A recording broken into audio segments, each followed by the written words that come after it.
thunya dikgomo le batho, Mokoena wa Modibedi, wa Madibamaholo Melaptswana Epshile, motho wa ho ila ho ngathela ngwathane sa maobane, ke Mokoena.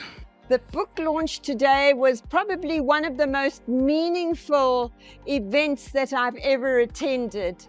And you'll bear in mind that both Penelope Andrews and I did the chapter in the book about our late Justice Mokgoro. And it was with a very heavy heart that we wrote the chapter in the book.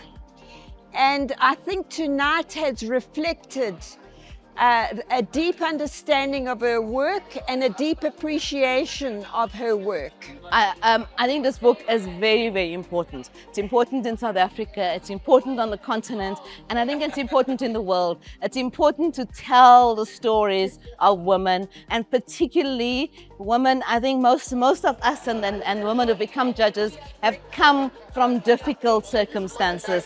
And I think for the future and for the next generation, and especially for women, for them to see, the young women to see what they can achieve. On behalf of Justice Mokgoro's immediate family, it's been a fantastic tribute to my mother, and I'm eternally grateful for it. It was so wonderful to hear all the incredible things that everybody had to say, not just about her, but also in celebration of all the African women judges who continue to inspire, who have walked a long path with true resilience and perseverance.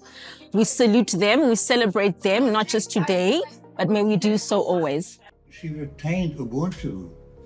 She brought it onto the court with her as part of her vision of the world, a sense of justice, a sense of the community, the role of the court and everything.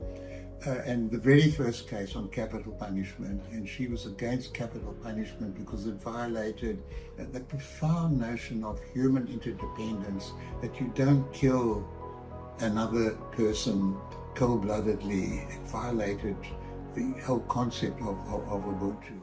So touching, and to hear of the contribution of people who really shaped South Africa in the infancy of its democracy. Increasingly so on the African continent.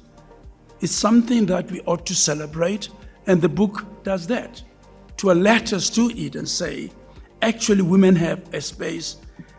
And the book goes on to remind us that there is power in telling that judicial story. I am speaking from the offices of ENS Africa here in Johannesburg, South Africa, for the launch of the book in honor of the life and legacy of Justice Yvonne Mokgoro, Constitutional Court Judge of South Africa, whose life and legacy continues to impress, inform, and elevate everyone who comes across her story.